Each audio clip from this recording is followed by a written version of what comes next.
Bueno, No sé si puede compartir Nicolás. Ah, perfecto. ¿se está viendo ahí? Sí, se ve. Ahí está, ahí se ve. Perfecto. Bien, nosotros, bueno, tanto Nicolás Palma, Joaquín Rodríguez y Matías Ochoa vamos a exponer ahora sobre derrames de hidrocarburos, particularmente en el mar. Puedes pasar a la siguiente. Bien, para haciendo una pequeña introducción, como ya todos sabemos, el petróleo es es una materia prima fundamental para cualquier actividad económica del planeta, por lo tanto, y bueno, y esto conlleva una extracción y un transporte, eh, y que está ligado puede tener muchos accidentes o a través de malas prácticas, generar que existan consecuencias. Entonces decimos que es un derrame. Para la definición de derrame decimos que es el vertido del hidrocarburo tanto en un medio continental o marino como como el que vamos a hablar ahora a continuación. Eh, Bien, este derrame, bueno, como ya dije, en el medio marino genera graves problemas tanto en la fauna como en la pesca, eh, a continuación detallaremos más, pero bueno, este sería como una definición. Podemos decir que también en los últimos 50 años se han producido de forma grave más de 130 derrames, que bueno, también a continuación detallaremos algunos en particular, debido a a las malas prácticas, tanto en barcos petroleros como en plataformas, y bueno, eso. Con respecto a las consecuencias, como ya dije anteriormente, provoca graves alteraciones en ecosistemas y por lo tanto necesitamos tener soluciones.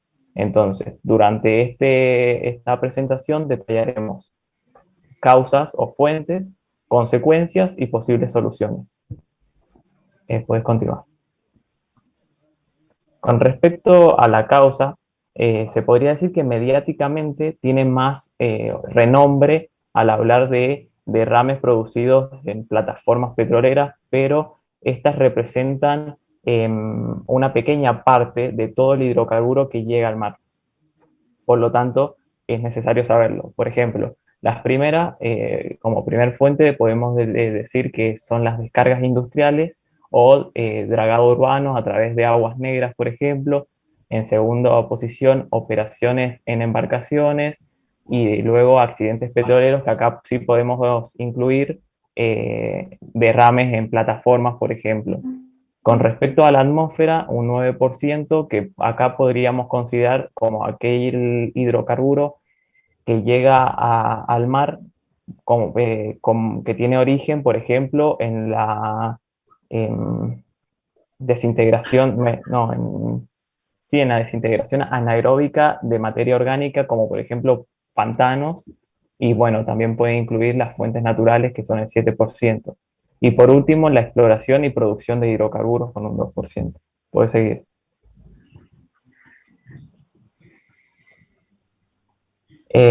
Todo hidrocarburo presente en el mar tiene consigo unas transformaciones tanto físicas, químicas y biológicamente.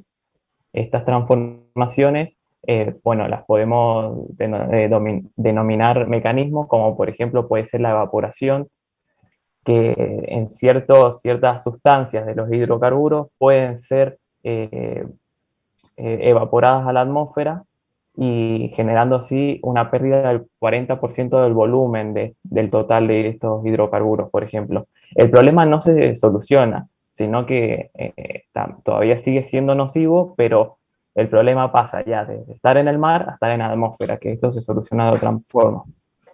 La dispersión consiste en la fragmentación de manchas a pequeñas gotas que favorece, por ejemplo, la dispersión, la biodegradación o sedimentación. Luego tenemos un mecanismo negativo como es el emulsionamiento, que consiste en que el hidrocarburo absorbe agua, aumenta su volumen y dificulta eh, que éste se pueda degradar. Puede pasar a la siguiente, que hablamos de disolución, que dependiendo de la temperatura de la temperatura del mar, de su agitación, de la composición del hidrocarburo, ciertos componentes se pueden disolver en ella, en el agua, por ejemplo. Con respecto a la oxidación, este es un mecanismo, es un efecto que se produce en ciertos componentes del hidrocarburo y favorece o no, puede favorecer o no la desintegración de este. Con respecto a la sedimentación, consiste en el desplazamiento hacia el fondo de algunas partículas más densas del hidrocarburo. Y por último, la biodegradación consiste en la eliminación a través de seres vivos, como pueden ser bacterias u hongos, también de algunas componentes de los hidrocarburos. Puedes pasar al siguiente. Y como datos importantes, a la hora de decir cuánto tiempo tarda en recuperarse un medio marino, esto puede variar dependiendo de la gravedad del derrame. En ciertas ocasiones, cuando son graves, pueden durar tranquilamente entre 10 a 20 años, por ejemplo. ¿A quienes afectan? Los mayores perjudicados en esto claramente son la fauna y la flora marina, que Joaquín Rodríguez a continuación lo detallará más, pero bueno, son los principales. Con respecto a los factores que lo afectan de peor forma, pueden ser, bueno, la cantidad de vertidos, por supuesto, los componentes químicos que presentan. Esto se relaciona con lo que dije de los tratamientos anteriores, porque, por ejemplo, un crudo ligero tiene ciertos componentes que generan una evaporación más rápida de algunas de estas partículas. Y con respecto a dónde es más peligroso, si en el derrame, si en el medio del mar o en la costa, bueno, podríamos considerar que en alta mar hay menos zonas con algas, por ejemplo, y esta depositación de hidrocarburos en el fondo marino no afectaría tanto, afecta, pero no afectaría tanto como en zonas costeras donde el ecosistema es más complejo. Y en zonas más costeras puede provocarse que el hidrocarburo se filtre en arenas y permanezca más siglos dentro de la arena. Ahí puedes continuar. Eh, Luego de derrames ya ocurridos, se hicieron una serie de modificaciones con respecto a los controles para poder prevenir los accidentes, donde se mejoraban los sistemas de rastreo, se ampliaron el seguimiento de los buques en alta mar, ya que algunos países hacían venta ilegal de petróleo. Se exigieron certificados de responsabilidad financiera a las empresas que estaban encargadas del transporte del producto. Se introdujeron mejoras en los diseños de los cascos, agregando una doble pared para que en caso de un accidente este se pueda retener dentro del segundo casco. Se mejoraron los protocolos de carga y descarga, se aumentaron las inspecciones y también se implementaron planes de contingencia. Bueno, vamos a ver cómo combatir el derrame. Nosotros elegimos estos 5, donde el primero es por incendio controlado, el cual se quema el crudo de la superficie mediante barreras especiales. Este tiene la desventaja que cuando se quema el crudo se produce un humo negro que es muy tóxico y hay que tener en cuenta que se haga en un ambiente calmo y alejado de la costa. Luego las redes de recuperación consisten en mallas flotantes que van por debajo de la marea negra y estas contienen el crudo, provocando, o sea, no, producen que no se siga extendiendo. Y después mediante bombas este petróleo crudo se puede llegar a extraer.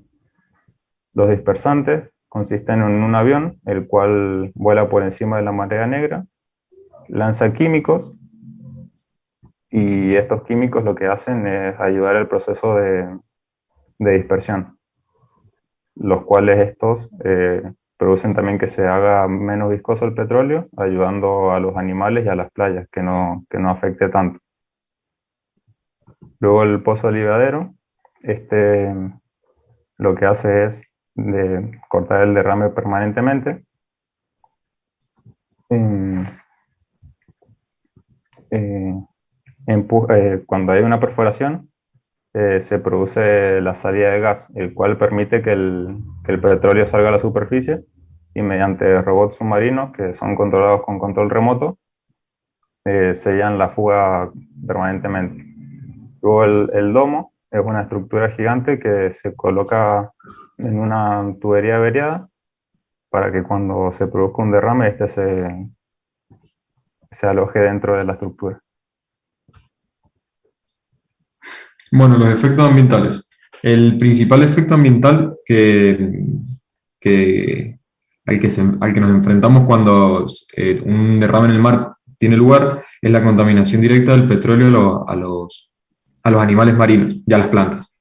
El principal problema es que el petróleo se adhiere a las plumas, a las escamas y al pelaje de los distintos animales, eh, provocando a veces asfixia y en la gran mayoría de los casos causándoles la muerte.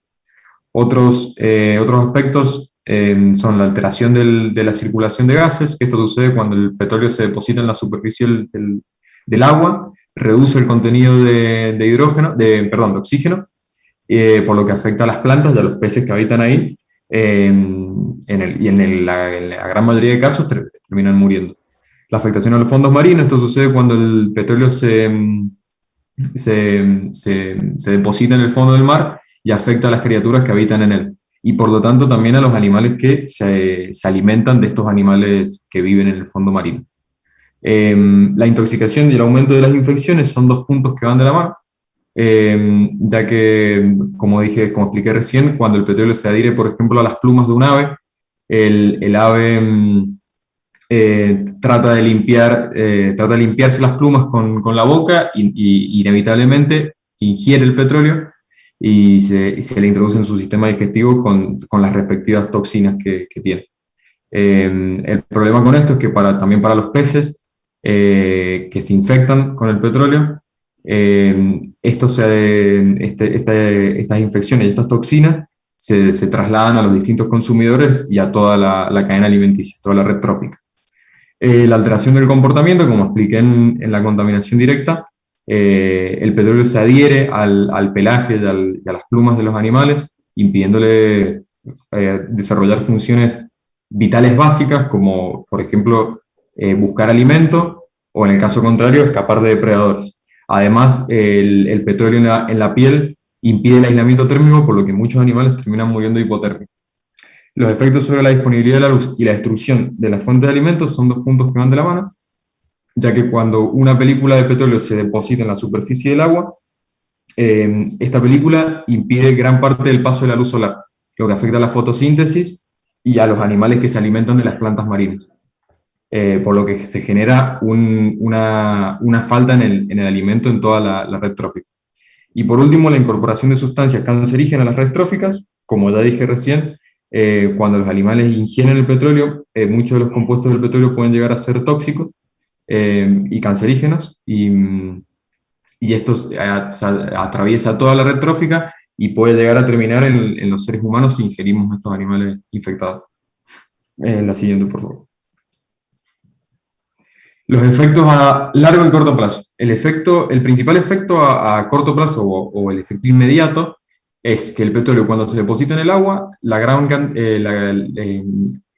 mayoría de los compuestos más volátiles se evaporan rápidamente, pero el petróleo que queda se mezcla con el agua formando un compuesto pegajoso que se denomina mousse. El problema con este mousse es que es muy pegajoso y es lo que se adhiere a las plumas y al pelaje de los animales, y además a los peces son atraídos al petróleo por su olor dulce y lo confunden con alimentos y lo terminan ingiriendo y muriendo. Los efectos a largo plazo, estos efectos tienen lugar una vez que son terminadas las labores de limpieza, que si no se cuidan a lo largo del tiempo, pueden llegar a tener efectos ambientales considerables. El más significativo es el petróleo que decanta y se ubica en los fondos marinos, afectando a las criaturas que habitan en el fondo marino y a las que se alimentan de ellos, introduciendo así un envenenamiento en toda la red trófica que puede extenderse muchos años y puede acabar también en los humanos. Después, lo que afecta no solo a los seres marinos, sino también a los humanos, es la contaminación, principalmente a las ciudades costeras, que también van a estar en contacto con estas toxinas con las cuales están en contacto los animales y las plantas marinas. Por ejemplo, si el petróleo se puede infiltrar en los sistemas de agua potable o en los terrenos, además de ingerir animales infectados. La pesca, el problema con esto es para las ciudades costeras que dependen económicamente principalmente de la pesca. Cuando hay un derrame de petróleo grande, el gobierno, por lo general, prohíbe la pesca durante un largo periodo de tiempo. El turismo, más de lo mismo. Cuando hay un derrame de petróleo, se prohíben todo tipo de deportes en el mar, con embarcaciones, natación y obviamente la pesca. Por lo tanto, las ciudades que dependen del turismo se ven gravemente afectadas. Y los costos, finalmente, que obviamente quienes terminan solventando los costos de un derrame de petróleo, por lo general son los consumidores finales. Bueno, dentro de los derrames más importantes tenemos tres, como la del Golfo Pérsico, el hundimiento de plataforma de horizonte profundo y el Leak Stock 1. Bueno, vamos a empezar con el Golfo Pérsico, que este sucedió en el año 1991 durante la Guerra del Golfo. Y hay que aclarar que esto no fue un accidente, ya que tropas iraquíes arrasaron con cientos de pozos y buques petroleros, lo cual produjo que se derramaran 1.800.000 toneladas de petróleo crudo, la cual se extendió por más de 4.000 kilómetros cuadrados, y esto tuvo un fuerte impacto en el ambiente marino y en las zonas que estaban cerca del lugar.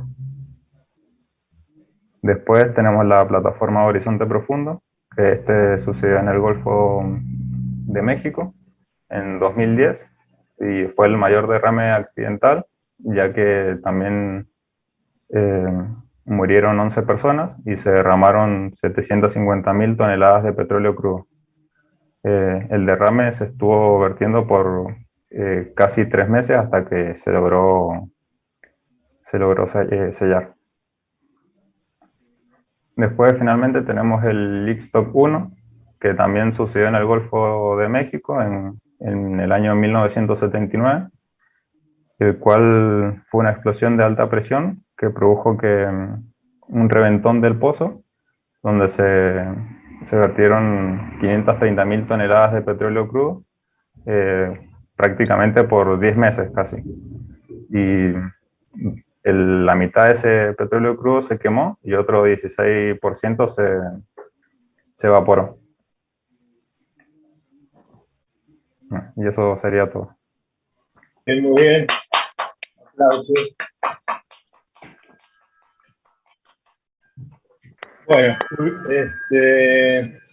está muy bien que hagan este ejercicio de exponer, porque les hace bien también para rendir exámenes, los exámenes orales, porque esto se tiene que soltar, por eso se hacen este tipo de reuniones, para que ustedes se puedan expresar libremente y perder ese miedo o ese temor que tienen para poder expresarse. De todos modos, también otro aspecto importante es que hoy en día, con esta temática del medio ambiente, la salud, es condición de trabajo. Así que vamos avanzando y ahí Mario y Evelina le van a decir unas palabras. Sí, buenas tardes, chicos. Buenas. Muy buena la presentación, los felicito. Gracias. Gracias. Un par de preguntas. ¿Cómo se organizaron para hacer esta presentación? ¿Alguno fue cabeza? Bien, sí, los días anteriores llegamos a una conclusión porque vimos que usted preguntó lo mismo al grupo anterior, entonces dijimos, bueno, ¿cómo nos organizamos nosotros para tener una idea? Y bueno, tanto Nicolás como Joaquín llegaron a la conclusión de que yo tuve un comportamiento más de líder, pero fue simplemente porque traté de organizar los horarios para coincidir, porque prácticamente algunas materias no tenemos iguales, y bueno, coincidimos en eso, y nos delegué algunas tareas, entre comillas, porque trabajamos en conjunto, pero más que nada de eso, y a través de un documento de Google que se hace virtual y que todos podemos interactuar al mismo tiempo, fuimos elaborando tanto el Power como ciertos temas en los que queríamos tocar, y bueno, el resultado fue esta exposición. Matías, ¿usted distribuyó también los trabajos o cada uno adoptó o tomó una parte del trabajo del común acuerdo entre los tres? ¿O usted distribuyó los trabajos? Y creo que fue más en común acuerdo debido a los temas que cada uno quería tocar. Ujú. Bueno, tanto Joaquín se sentía más cómodo hablando de estos aspectos negativos tanto al ambiente, y bueno, y Nicolás pidió rendir los últimos donde hablaban de ejemplos y de cómo tratarlo, y bueno, por eso se concluyó eso. Digamos que fue un acuerdo entre los tres. Sí, Ujú. Y cada uno tocó el tema que le gustaba. prácticamente sí. Ujú.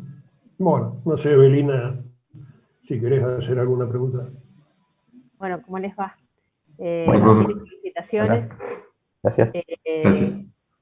En función de esto que les preguntó el ingeniero Sánchez, que es, a ver, cómo se habían organizado y habiendo analizado entre ustedes tres, entre ustedes tres el que había tomado el rol de liderazgo es Matías, ¿en qué lugar se ponen Nicolás y Joaquín? ¿Qué tipo de rol han desarrollado ustedes dentro de esta Y organización? también organizadores, capaz, Claro, de menor grado que Matías, pero también organizamos lo que es el informe, lo que es la presentación, Ujú. y buscamos la información también para desarrollar. Bien, bien. Bueno, quería saber eso, porque en general, bueno, si hay un líder, también hay otros roles que se asumen, Sí, sí, sí. que son importantes y que ayudan a que el líder pueda lograr movilizar al equipo hacia el objetivo que ustedes han pretendido. Es decir, que el líder no puede actuar solo si no tiene los otros roles. Entonces, bueno, Claro, también, bueno, Nicolás Palma ahí no propuso de él compartir la presentación debido a que yo tengo varios problemas de conexión, y bueno, por miedo a que se caiga, Palma se comprometió a presentarlo él, y bueno, estuvo todo correcto. Perfecto. muy bien, sí. Bueno, durante la semana le haremos llegar al ingeniero, al licenciado Sareb, una apreciación general sobre el trabajo, eh, para que tengan ustedes una devolución de lo que han hecho, ¿no es cierto? Es decir, corresponde que tengan una devolución de este trabajo. Así Perfecto. que les bueno, agradecemos que nos hayan participado e invitado a esta presentación, y también te agradecemos a vos, Gustavo, la convicción que tenés, a través de la cual nos haces partícipes de este tipo de trabajo. Gracias a ustedes, gracias a ustedes. Mañana Bueno. también trataremos de acompañarlos. La idea es poder observar también con Mario, Bueno. porque gracias a la invitación de Gustavo, la exposición de todos los grupos. El grupo 6 sería mañana. Así que muchísimas Mañana gracias a todos. Muchas gracias, Gustavo. Gracias. Y saludos de Evelina, y nos estamos viendo el día de mañana. Bueno, hasta Muy bien, mañana, profe. nos vemos. Hasta luego. profe, gracias.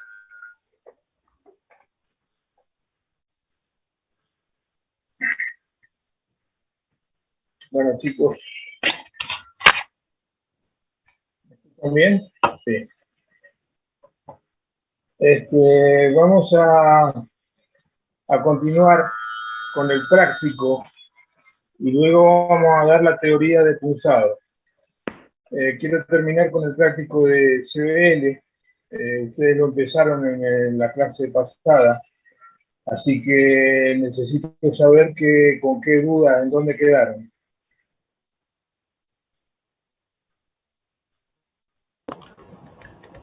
Yo, profe, tenía duda con el tope de cemento. El tope de cemento, a ver si lo podemos poner en pantalla.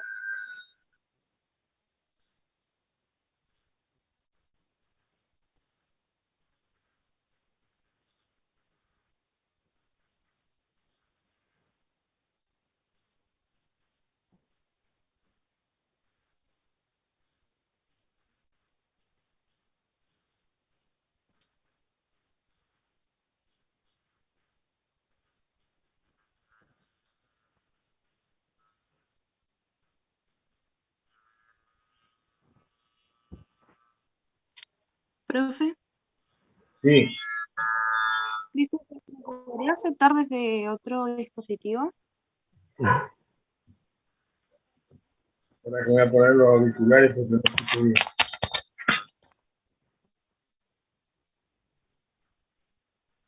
Repetime, por favor. No, sí, me podría aceptar que entré desde otro dispositivo.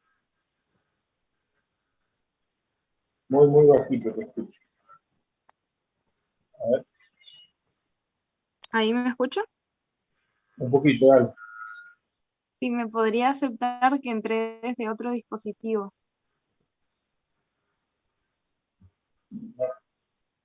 Te escucho algo de los dispositivos, pero no te escucho bien.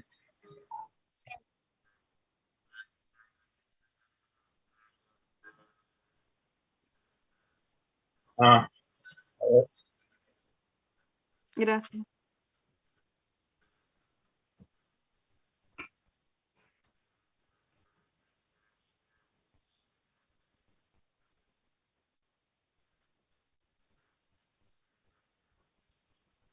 Ahí está.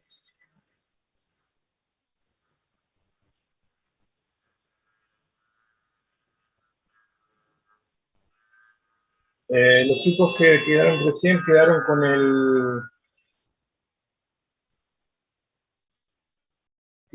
con el control, que no puedo pasar la diapositiva yo.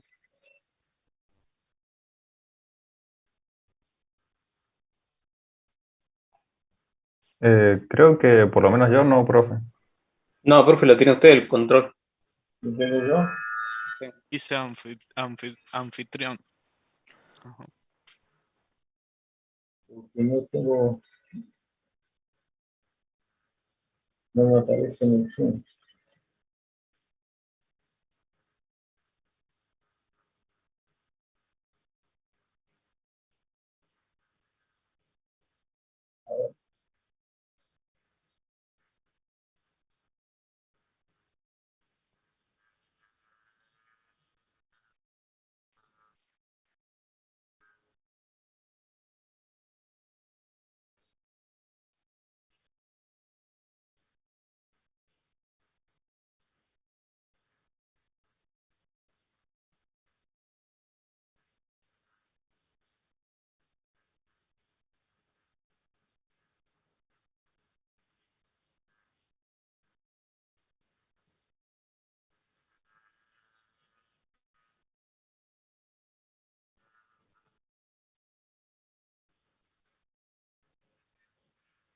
Ahí está.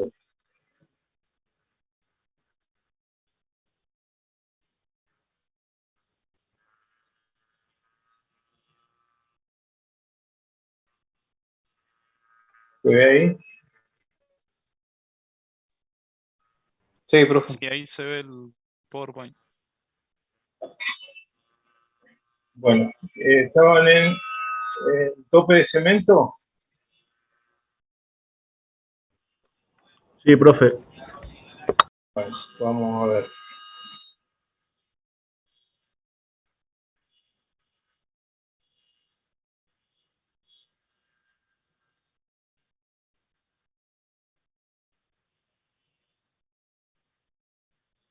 Acá, en 2300, 2295, 2290, 91, 92 estaría el tope de cemento. ¿Lo ven? Sí. ¿Por qué? Que ahí justo empieza la señal de cañería. Y dijimos que si hay señal de cañería, en la que estoy mostrando acá, digamos que no hay buen acople o falta de cemento entre la pared del pozo y la cañería. Cuando desaparece la señal de cañería totalmente, quiere decir que hay acople y hay cemento. Entonces la cementación llegó hasta acá. Ese es el tope de cemento.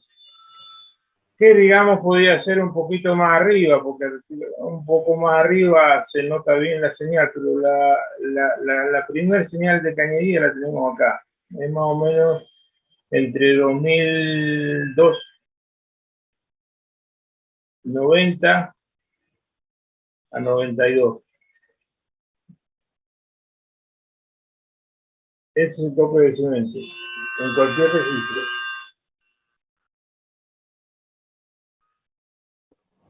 Entonces, profe, Ustedes cuando ven lo acá ve, en la impedancia también, que está color negro la imagen, y se va aclarando hasta que es líquido.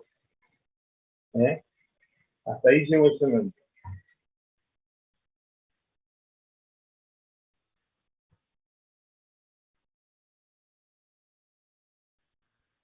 Bien.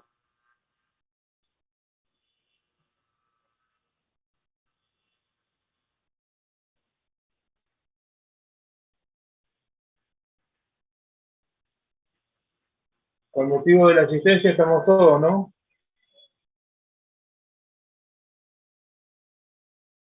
Creo que sí, profe. Somos 24. Entonces le doy asistencia completa a todos. profe, Sí, para ver si entendí bien, entonces el tope de cemento está donde cuando termina la señal de cañería. claro. ¿Cómo te das cuenta en el perfil hasta dónde llega la cementación?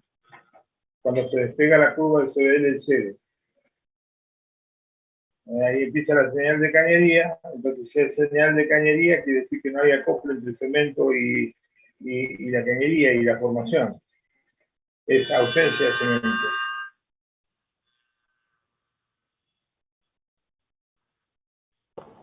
Bonito, gracias, profe. Las demás zonas la ven bien. Las que Sí, pide el práctico. canalizaciones y anillos, marcamos 2 o 3, 4 de cada uno, digamos. Sí, ¿cómo marcaron? Porque el punto 3 dice indicar la presencia de canalizaciones y anillos. O sea, marcamos Sí, correcto. unos cuantos, digamos, de cada uno. ¿Las ubicaron bien entonces? Calculo que sí. Bueno.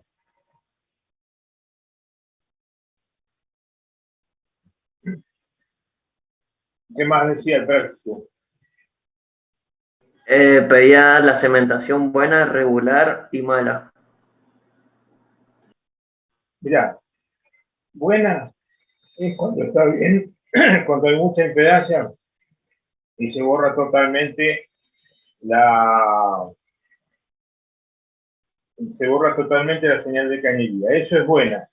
La imagen, o sea, el otro perfil de CAS-B, o sea, el de escaneo acústico circunferencial, la imagen es bien negra. ¿Eh? El cemento, la cementación regular es cuando tenés ya señal de cañería, muy borrosa, pero se ve, y el color de la imagen es más clarito, ya no es tan negro como acá. Eso es cemento regular. Y ausencia de cemento o cañería libre o mal cemento es cuando se ve celeste acá y se ve netamente la señal de cañería acá. ¿Eh? Entonces ustedes tienen que en el práctico decir, de tal profundidad a tal profundidad hay buen cemento, de tal profundidad a tal profundidad hay cemento regular, o de tal profundidad a tal profundidad hay ausencia de cemento.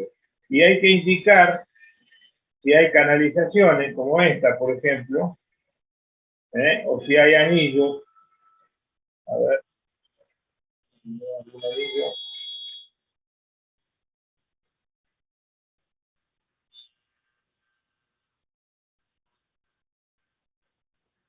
Estos son anillos, porque son a sentido horizontal. Todo lo que es vertical, así son canales. Y eso también tiene que ser de tal a tal profundidad, canalización, y en tal profundidad hay anillos. Estos son pequeños anillos.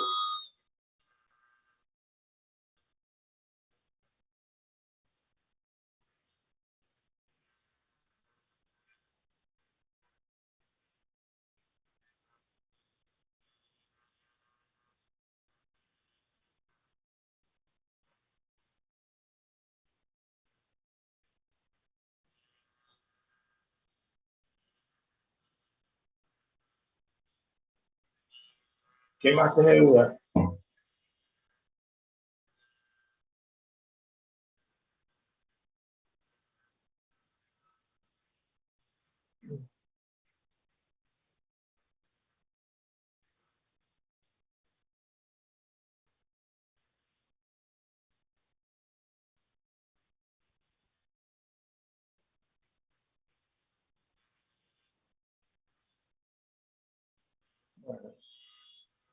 Yo tampoco. Tampoco, profe. Tampoco, profe.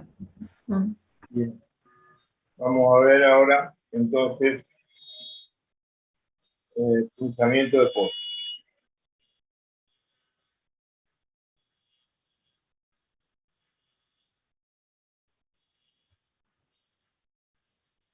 Bueno, ¿qué es el punzamiento de pozo?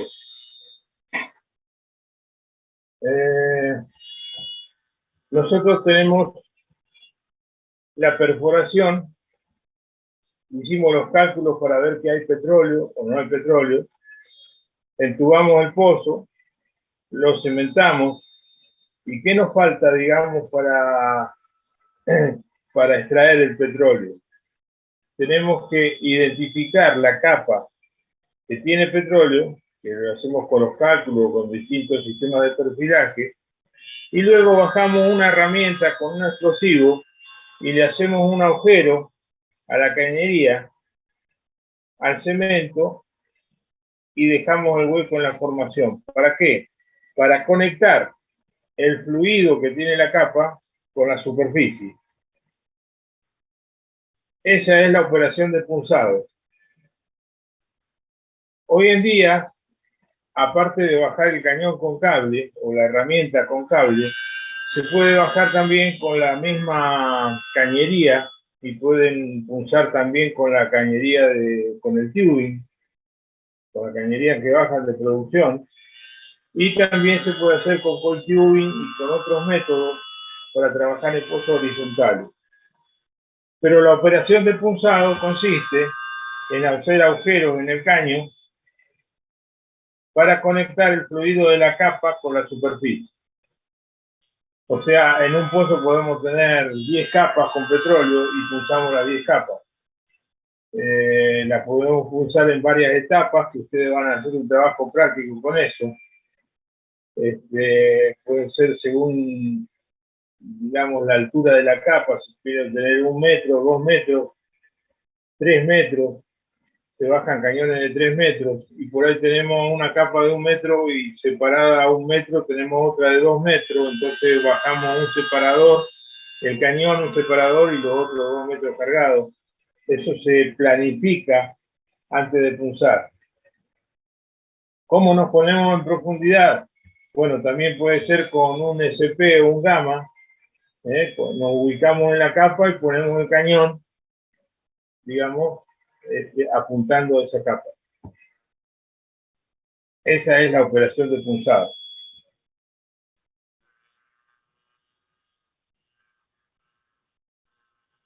Bueno, como es visto un corte, digamos, viéndolo desde arriba, vamos a tener la zona virgen, o sea, la formación. Vamos a tener una zona dañada. Vamos a tener la cañería, el casing. Vamos a tener el cañón y vamos a tener la carga. Es una carga explosiva que se inicia con una mecha. Yo tengo un cañón de 1 metro y tengo 6 tiros por pie. Vamos a tener más o menos unas 12 cargas apuntando a los 360 grados. Una para allá, otra para allá, otra para allá, otra para allá, hasta cubrir el metro. Las 12 cargas adentro de ese cañón. Se le enhebra una mecha, entonces se enciende la mecha y hace explotar todas las cargas para el sentido que están apuntando. Entonces se punza toda la capa y atraviesa el caño, el cemento, y llega a la formación. Ahora vamos a ver cómo.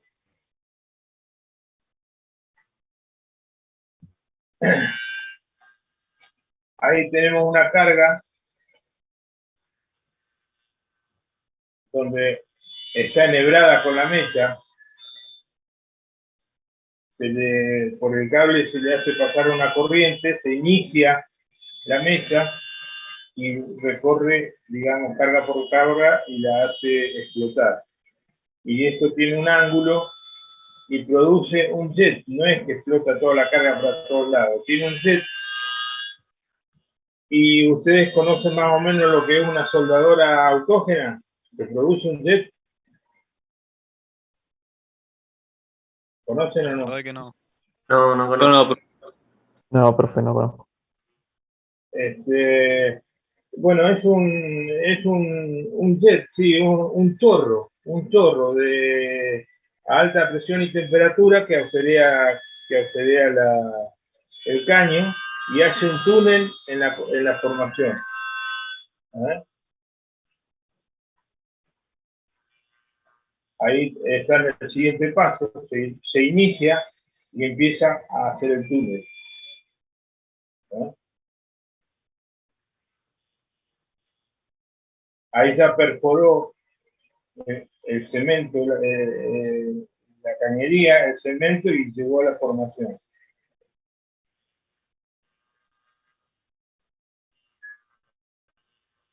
Y este es el túnel que deja. Por acá ingresan los fluidos, ingresa el petróleo, el agua de invasión, todo, se limpia todo y queda produciendo el pozo, ¿no? Se formó este túnel y la zona que rodea el túnel queda dañada. Queda dañada por el impacto del chorro. En esta zona, que tiene efecto skin, se llama el daño, disminuye la permeabilidad porque se compacta la zona, se daña. Hay sistemas de perforación de punzado con distintas presiones para poder limpiar los escombros que quedaron de la explosión y también de limpiar la zona dañada. Esto lo vamos a ver más adelante.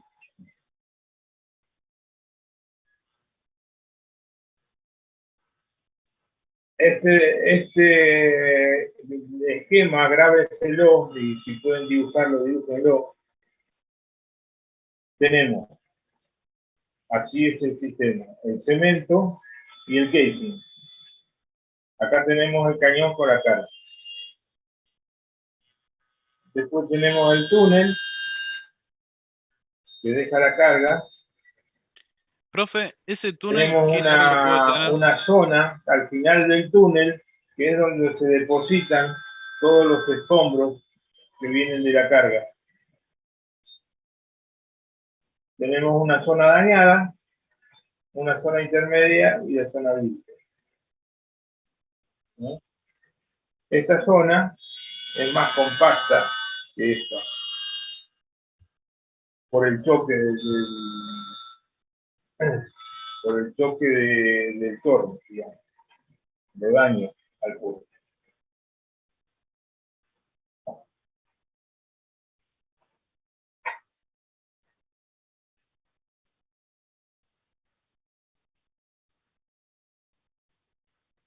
¿Ves que esta zona de debris, de escombros, tiene escombro de la carga metal, el metal de la carga pulverizado, y se deposita acá.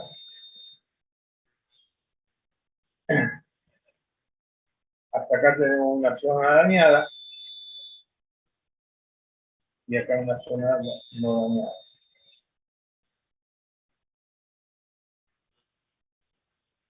Profe, Sí, ese túnel, ¿qué largo puede llegar a tener? O sea, la explosión es bastante fuerte para hacer el túnel. para que se escuche muy mal. Que ese túnel, ¿qué largo puede llegar a tener? Ahora vemos, acá tengo Perfecto. las muestras. No es que agarramos cargas al azar, no, agarramos un lote de carga del fabricante, que puede ser fabricaciones militares, y hacen las cargas. Y se saca una muestra, y cada carga del fabricante tiene sus especificaciones. Tiene la profundidad a donde llega el chorro, tienen el diámetro del chorro, y entonces vos vas a un tiro federal, por ejemplo, y las probás las cargas, y tiene que dar las dimensiones que dice el fabricante. Por ejemplo, esta llega hasta 14 pulgadas. 14 pulgadas. 15 pulgadas. Las cargas que tienen mayor gramo de pólvora, digamos, que tienen 30 gramos, llegan a 25 más o menos pulgadas. Y esto se hace sobre hierro o sobre cemento. Entonces se parte la probeta para ver hasta dónde llega el agujero y se miden las propiedades.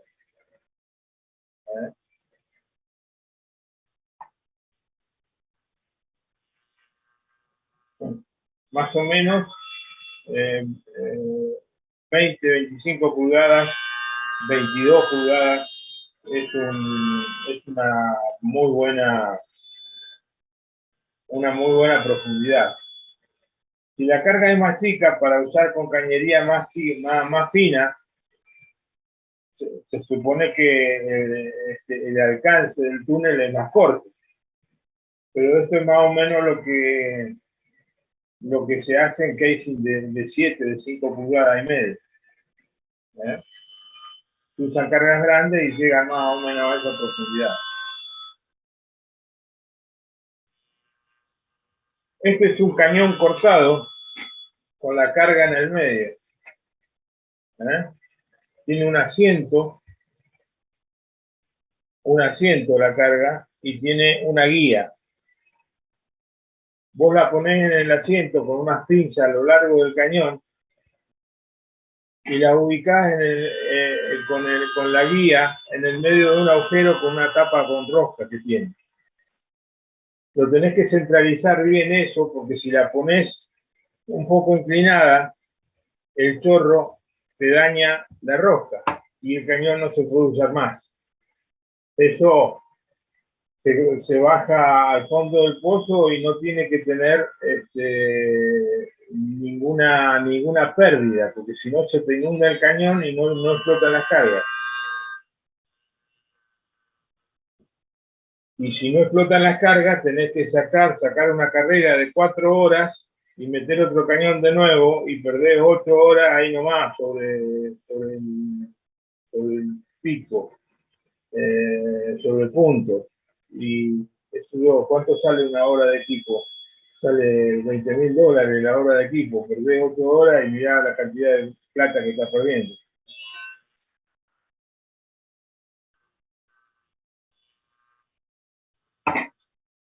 Dijimos que más o menos vamos a tomar 1 metro como referencia, y tenemos 2 o 3 tiros por pie, serían más o menos unas 3 cargas por metro, por pie, digamos, o sea que serían 10, 12, más o menos 12 cargas por metro, en un cañón de 1 metro, ¿no? Entonces nosotros lo podemos cargar en distintas fases.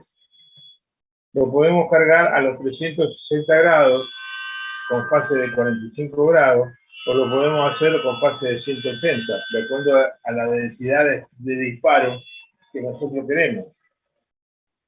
O lo podemos cargar de un solo lado del cañón si tenemos el pozo inclinado y queremos apuntarle a una capa que tenga mucho desplazamiento. Pero esas son cuestiones muy finas que solamente el reservorista lo puede pedir. Pero normalmente se hace con 60 grados, fase de 60 grados, de 45, ¿sí? De acuerdo a la densidad de disparo. Si le pongo una densidad de 45 grados, voy a tener, digamos, más cargas que poner en 1 metro que una de 90 grados. Así es el ejemplo.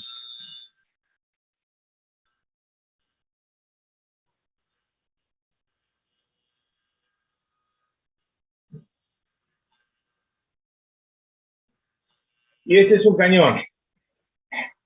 Esta es una fotografía de un cañón donde acaban las cargas, por acá adentro. Y que tienen estos orificios con rosca. Bueno, ahí va la guía, el tapón guía, con la guía de la carga. Si lo pongo inclinado, me equivoco, el chorro me va a lastimar la rosca y el cañón no sirve más. Y esta es la mecha, digamos, que pasa por todas las cargas.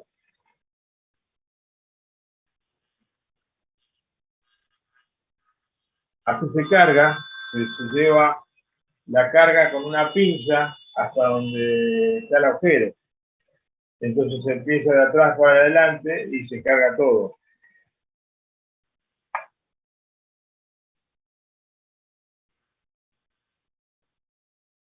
Esta es otra fotografía del mismo evento. Se pasa la mecha por el orificio, se enhebra por un agujero que tiene la carga y se lleva hasta el agujero. Cuando tenemos la carga posicionada, le ponemos una guía de plástico para centrarla y luego ponemos la tapa.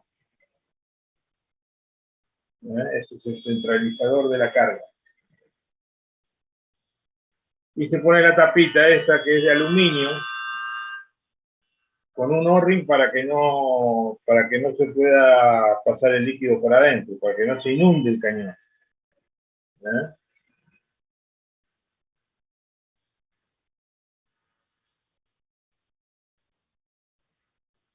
Ahí está puesta la tapa. Acá está la guía y la tapa. Acá está el cañón cargado.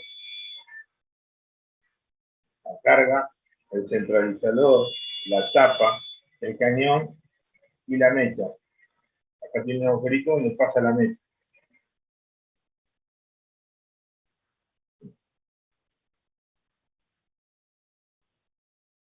Bien, eso, lo que vimos hasta ahora, es un cañón convencional.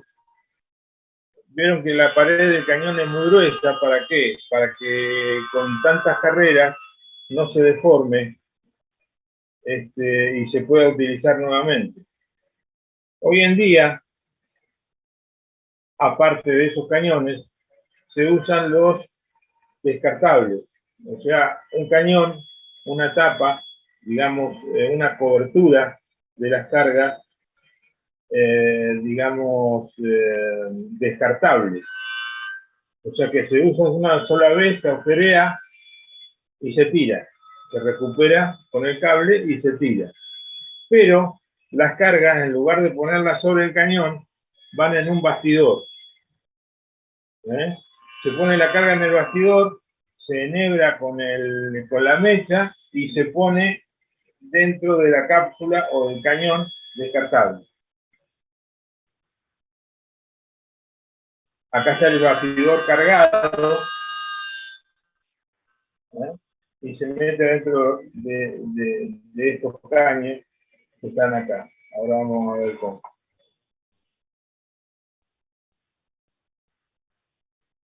Ahí va el bastidor adentro del caño. Acá no necesita centralizador ni tapa. Va adentro, se ponen las tapas en las puntas y listo, ya estaría cargado. Una vez que se detona, hace todos los agujeros, se saca y se tira.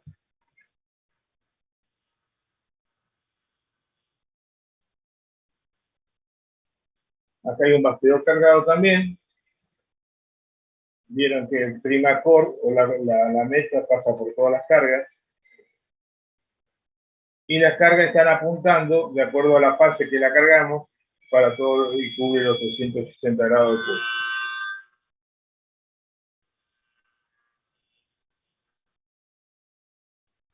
Para diámetros más chicos, o sea, para cargas de 3 pulgadas, para usar con tubing. Estas son para usar con casing, son de 5 pulgadas, de 4 pulgadas. Estas son de 2,25, 3 pulgadas. Por supuesto que tienen menor penetración y se pueden usar a través del packer, o sea, para punzar zonas abajo del packer sin sacar la instalación, pero el rendimiento del punzado es menor. Acá hay cañones más chicos, o sea, de menor diámetro.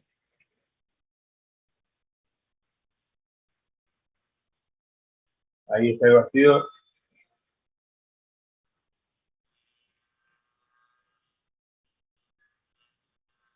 Acá ya está cargado.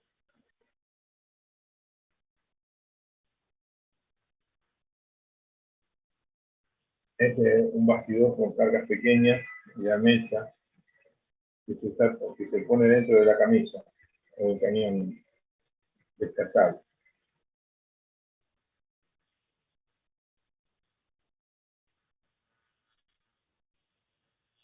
Y por último están las ristras.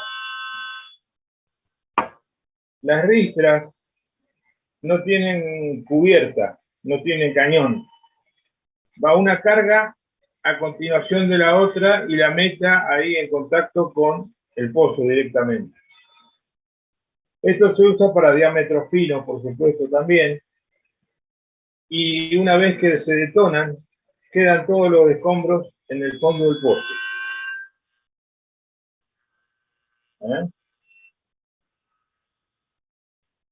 Se dice ristra porque tiene la forma de una ristra de ajo.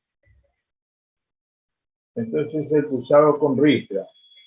Y el pulsado con ristra son de 1,11, 16 o 2,1 pulgadas, son muy finitos.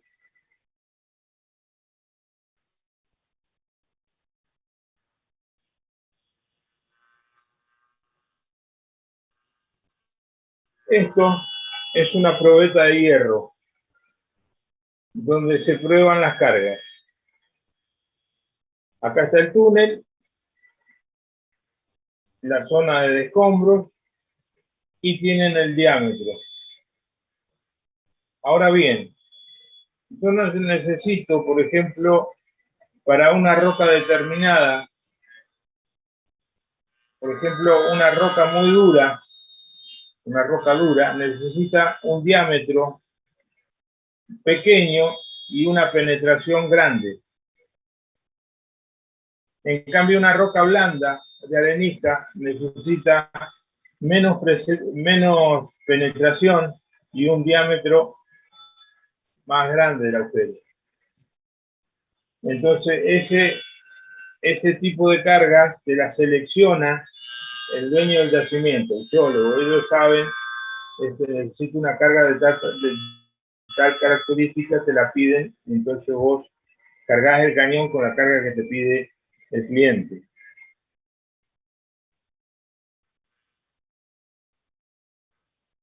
Y tenés los tipos de carga con el skin es el daño.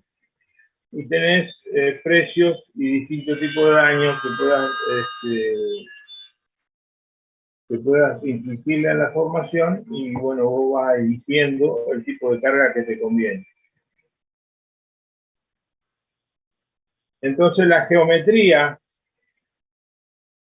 del pozo, tenemos el casing, el cemento, el cañón, perdón, el cemento y el casing. Y tenemos la distribución de las cargas con la fase que corresponde. Tenemos el espaciamiento entre cargas y el ángulo.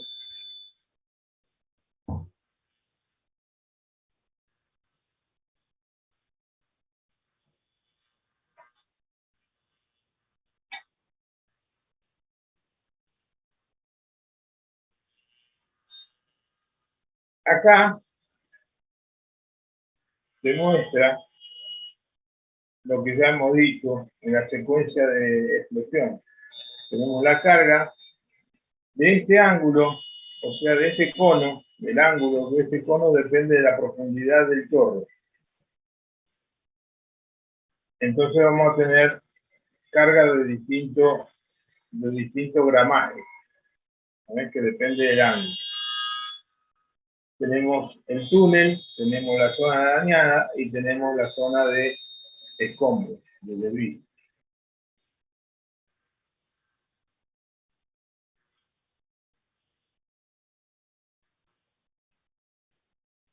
Después, esta fórmula es simplemente que el daño skin es la sumatoria de todos los daños. Bueno, ustedes con que sepan que es una zona dañada ya es suficiente. Luego tenemos, digamos, simuladores. Simuladores de, digamos, de situación, de carga. Le ponemos distintos tipos de cargas y me va diciendo, de acuerdo a la litología que tengo, hasta dónde penetra la carga. Entonces el cliente va eligiendo el tipo de carga que quiere. Hay muchos, utilizamos el Perfo, es uno de los simuladores más conocidos. Entonces, aplicando el Perfo, nosotros podemos ver qué número de perforaciones necesitamos, qué penetración y qué daño podemos infligirle al pozo. Esto ya lo hemos visto, que hizo respecto a la penetración. Y esto es donde se probaron los distintos tipos de cargas. Entonces hay un almacenamiento de datos que han hecho detonar las cargas acá adentro. Entonces se sabe el rendimiento de cada carga. Y eso va almacenado en el programa.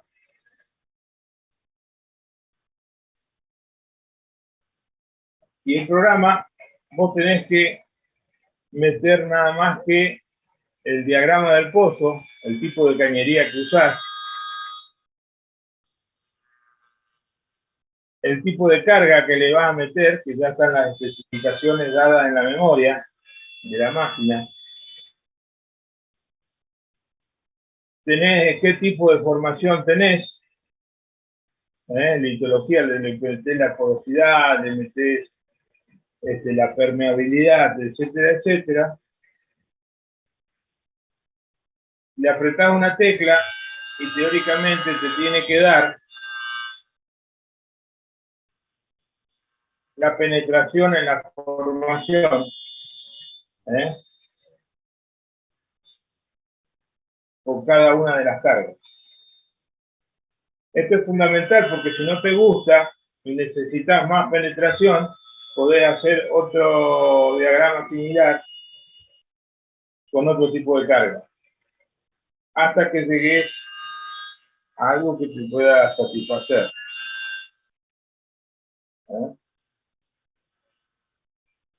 Entonces, con ese rendimiento, nosotros podemos ver qué producción puede optimizarse en cada pozo o en cada zona,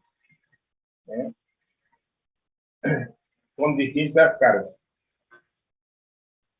Ese es el funcionamiento, digamos, a grandes rasgos del simulador. ¿Dudas?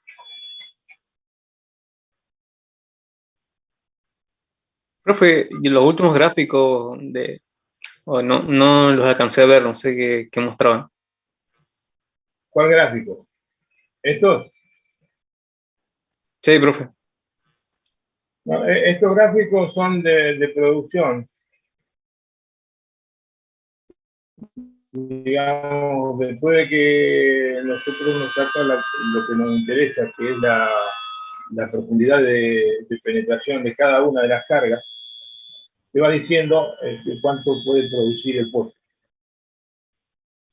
Es informativo, que después para ahondar más tenés que tener el programa y para que ustedes sepan que hay procedimientos para ver el resultado de las cargas, de los punzados. Hoy en día, antes no existía eso.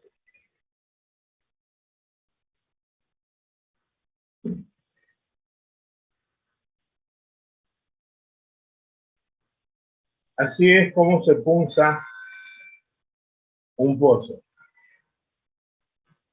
El PDF que gobierna esto, a ver si lo puedo pasar.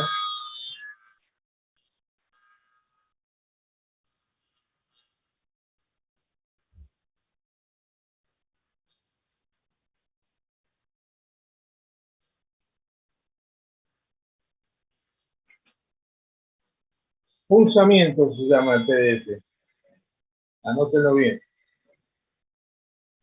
Ahí explica lo que es el distinto tipo de carga, de cañones, todo el procedimiento. Entonces vimos, hasta ahora, para el examen que viene, vimos, le digo los PDF. Testigos laterales, ¿lo tienen? Sí. ¿Testigos laterales lo tienen? Sí, profe. Sí, profe. Bien. Tenemos punzamiento. Después tenemos CBL, BDL acá, arriba, ¿lo ven? Y barrido acústico circunferencial. Barrido acústico circunferencial. Eso es lo que hemos visto hasta ahora para el cuarto parcial.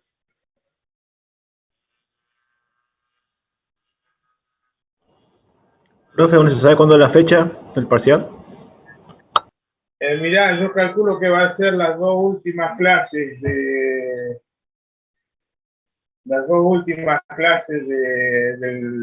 cuatrimestre, del semestre. Ya sobre fin de mes. Ok. Que no falta mucho.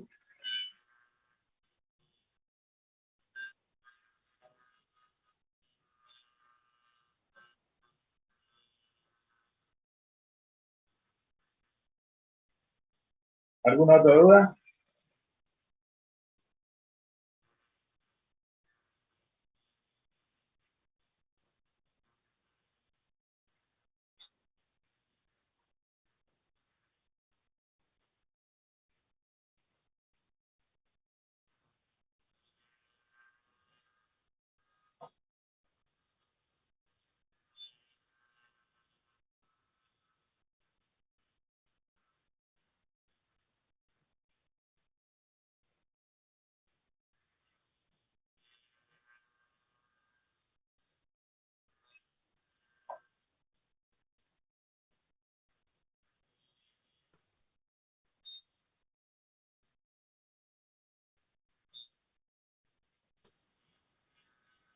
Hola, hola, ¿se cortó? Bueno, ya estamos con mención No, Brian, no se cortó. trabajo práctico 7.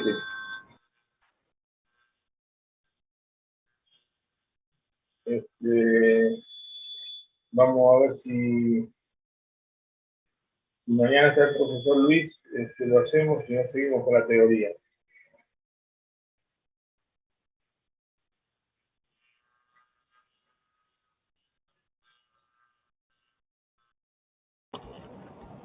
Pues mi profe, empecemos con la teoría.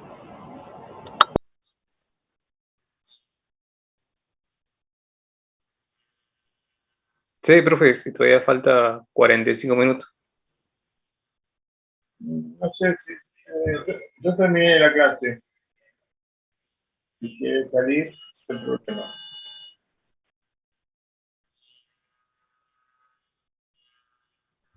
Perfecto, profe, muchas gracias, chao. Bueno, profe. Chao. Sí, sí.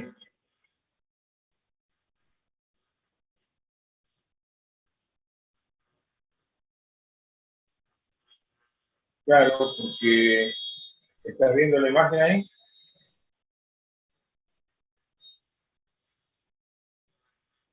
¿Sabes? Ves que acá tiene una tapa y un centralizador. Vos ponés mal esto, lo ponés inclinado, te va a romper la rosca, el chorro de la explosión te va a romper la rosca. Esa es lo que tenés que tener cuidado para que no lastimar el cañón. ¿Entendiste? Profe, ¿le puedo preguntar una cosa de testigos laterales? Fuerte, por favor, porque no te escucho bien. ¿De testigos laterales le puedo preguntar? Sí, sí. En el método convencional ese de los disparos, Sí. ¿se puede hacer a distintas profundidades en una misma corrida o tiene que ser en una sola profundidad? No. Uno, suponete que tenés 10 capas en distintas profundidades. Entonces te vas poniendo y haces un disparo por capa, ¿no? Podés hacerlo en distintas profundidades, ¿sí? ¿Pero no se saldrían los testigos de la otra capa? No, porque vos tenés una llave que discriminás todos los disparos. Ah. Entonces vos de a uno lo disparás el número 25 y sale el número 25. Después sacás ese y te va a otra profundidad y disparás el otro. Ah, claro, no hay Después, problema de irlo sacando. No. Ah, Vos lo vas sacando y queda dentro de la bala. Bien, Después gracias. todo y vos sabés el número 25, qué capa tenés. ¿Y no puede pasar que al sacarlo se quede la muestra en la formación? Sí, puede ser, ¿viste? Esto no es exacto, pero generalmente no. Ah, bien, gracias. Eso viene a mucha presión, eso no es que es una cosa suavecita. O sea, la pared del pozo es dura, más dura que el vidrio, ¿viste?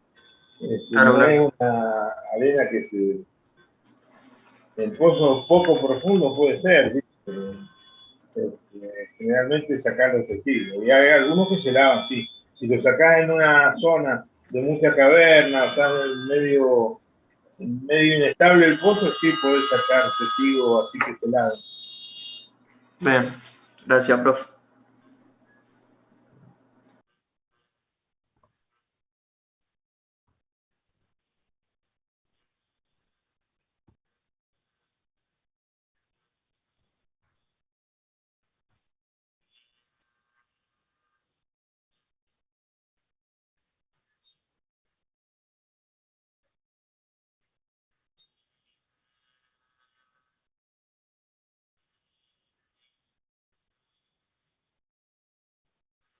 ¿Quién más tiene dudas? Chao, profe, nos vemos. Chao. Hasta mañana. Chao, De la profe. nota no me dijeron nada, ¿está todo bien? Todo bien, con las notas. Sí. Yo no tengo más dudas, profe, así que Tampoco tengo. me salgo. Adiós. Chao, profe. Hasta ahora había algunos, 2 o 3 ahí que están en el límite, pero les dije que se van a tener que esforzar a estudiar bien para el último parcial. Pero la mayoría están bien. Profe, yo tengo una duda, pero, o sea, creo que lo dijo, pero a mí, o sea, me anda más o menos mal y se me cortó justo. Hay algunos que están entregando el trabajo práctico un número 3 y vamos por el número 7 ya.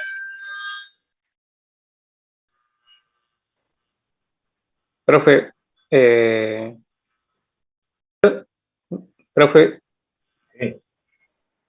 Yo tengo una duda cuando, bueno, ¿se acuerda que mostró un ensayo del disparo que hacía la bala, bueno, ese proyectil?